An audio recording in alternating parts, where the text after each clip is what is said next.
The ceaseless hum of cicadas welcomed Elliot as he entered the borders of Springfield, the Queen City of the Ozarks. An old sedan coughed its way down the sun-scorched asphalt, ferrying him to the heart of a labyrinth unbeknownst to him. With his leathered notebook in hand, his keen eyes scanned the town through the tinted window. In the many years of his journalistic pursuits, Elliot had honed a knack for seeking out the undercurrents of unease, and Springfield was no exception. He found it in the sidelong glances of passers-by, in the polite terseness of shopkeepers, and in the pregnant pauses of conversation that clung to the hot summer air. It was a city cast under a shadow, its own heartbeat seemingly out of sync. His first stop was a quaint diner, a quiet place that bore the name The Sunny Side. With a silver recorder in hand, he took a seat opposite the first of his interviewees, Marianne, a sweet elderly woman who fell victim to the mysterious identity thefts. She was a generous soul, offering him a homemade apple pie before delving into her own unsettling tale. "I've lived in this town my whole life," she began, her voice a shaky whisper. "We're good folks here, but what's been happening, it's like there's something dark hanging over us." She went on to describe the fear, the sense of violation, of being watched and followed. Elliot found it chillingly familiar, the echo of his own past creeping upon him. He continued his day, interviewing more victims, painting a collage of violated lives. With every narrative, he was drawn deeper into the riddle that shrouded Springfield. The hushed voices and veiled fears seemed to point him toward St. Margaret's, the hospital that towered over the town like an ancient monolith. As dusk bled into the Missouri sky, he found himself standing before the edifice of St. Margaret's. Its cold, concrete structure was lit by harsh neon, creating a patchwork of menacing shadows that danced along its walls. There was a clinical silence that hung in the air, broken intermittently by the wail of an ambulance siren, or the muffled echoes of pain and loss seeping through the ajar windows. A nurse passed him, her scrubs wrinkled and her eyes a tired echo of a long shift. She glanced at him briefly, her eyes narrowing. Before he could introduce himself, she moved on, swallowed by the automated doors of the hospital. His pulse thrummed in his ears. The nurse's fleeting gaze left him with a lingering unease, yet he couldn't deny a strange thrill, the thrill of a journalist on the cusp of a breaking story, pushing him forward. And so, as the sun set over Springfield, he found himself drawn into the heart of a mystery that echoed his own fears. In this dance with paranoia, he could only hope to keep in step, his motivations fueling his pursuit of truth. As he turned his back to the darkening sky, the hospital doors closed behind him, a premonition of the chilling narrative that was yet to unravel. Elliot's mornings began to shape themselves around Springfield and its stories. As the sun painted hues of gold on the horizon, he found himself enmeshed within the sterile walls of St. Margaret's. The hospital was an organism in itself, alive with its pulsating rhythm of hope and despair. The air was laced with a cocktail of disinfectants and human frailty. He started his inquisition with Dr. Morris, a surgeon of considerable repute. The doctor, with his graying temples and warm, tired smile, spoke with a controlled calmness. "The incidents, they are distressing, yes, but we are doing all in our power to support the victims." Yet within the winding labyrinths of the hospital, he found whispers of a narrative far more complex. The conversations with the nurses and staff were steeped in an underlying tension. There were stories of strange occurrences, inexplicable mistakes, and hushed rumors of patients seemingly vanishing. In between the relentless questioning and note-taking, he found himself poring over the hospital records, a labyrinthine documentation of lives lost and saved. The information he sought danced on the fringe of comprehension. Those whose identities were stolen all had one shared event: major surgeries.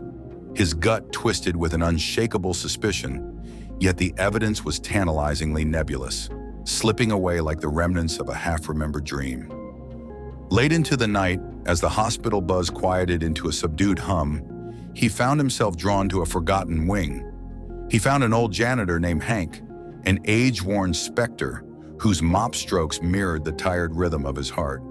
His whispers led Elliot to a dusty stairwell, descending to the hospital's underbelly. A weathered door creaked open to reveal an impromptu meeting, figures swathed in shadows, their voices but murmurs echoing off the dank walls. He withdrew into the darkness, his heart pounding a frantic rhythm against his ribs. The shadowy figures weren't just employees. There was an eerie harmony to their movements, a ritualistic deliberation that left him chilled to his core. His retreat was a blind stumble, the gloomy corridors of St. Margaret's closing around him. As the echo of his own footfalls died away, another echo began to stir within him, a paranoia that he had buried deep within the crevices of his past, now writhing in the cold underbelly of the hospital. With the moon's pallor washing over Springfield, he found himself in the silent cocoon of his motel room. His mind whirled with the day's revelations, the whispered conversations, and the ominous gathering. Fear whispered at the edges of his resolve. He knew he was stepping into dangerous depths, each revelation leading him closer to a darkness that mirrored his own nightmares. Yet in the face of this overwhelming dread, a part of him felt a surge of strange exhilaration. He was teetering on the precipice of something monumental, something that could shake Springfield to its core. The darkened town lay sprawled beneath his window, an enigma that promised to unravel in the days to come. The slow descent into Springfield's underbelly became a daily ritual for Elliot. With every passing day, the shadows lengthened, the hospital's walls seemed to close in, and the whispers grew louder. His pursuit of truth, however, remained undeterred, for he was a moth drawn to the flame of revelation. From hushed conversations in dank corners of the hospital to fragments of stories from trembling lips, a gruesome picture began to assemble itself. His investigation was no longer just about identity thefts. It was something more profound, more sinister, a cult that had intertwined itself with the very veins of St. Margaret's. The Circles of Teeth, they called themselves, a name that sent chills down his spine. The stolen identities were mere smokescreens for their grotesque operations. Surgical procedures were but a cover for their unspeakable rituals, a consumption of the innocent under the facade of medical misfortune.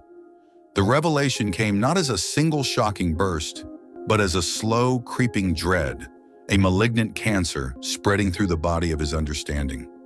He sought confirmation, crossing paths with an anesthesiologist, Dr. Rebecca Hammond, a woman of sharp intellect and steeled nerves. Yet beneath her exterior lay a fear that mirrored his own. In a whispered conversation in the dim-lit hospital library, she confessed, "Something is terribly wrong, Mr. Elliot. The disappearances, the stories, it all leads back to these circles of teeth." Her words, though hushed, echoed through the silence, reverberating within his mind. He wasn't paranoid. The danger was real. Yet the deeper he delved, the more he felt watched. His every step, every conversation seemed observed by unseen eyes. The city, once a placid backdrop to his investigation, had now turned into an all-seeing entity, its gaze ever fixed upon him. His nightly strolls through the sleeping city were no longer solitary. The city's shadows grew longer, darker, like an unseen predator ready to pounce. Even within his motel room, he felt a spectral presence. The flickering neon sign outside his window seemed to flash a Morse code of imminent danger. An unnerving paranoia, a chilling echo of his past, gripped him. But in the terror, he found an unsettling motivation.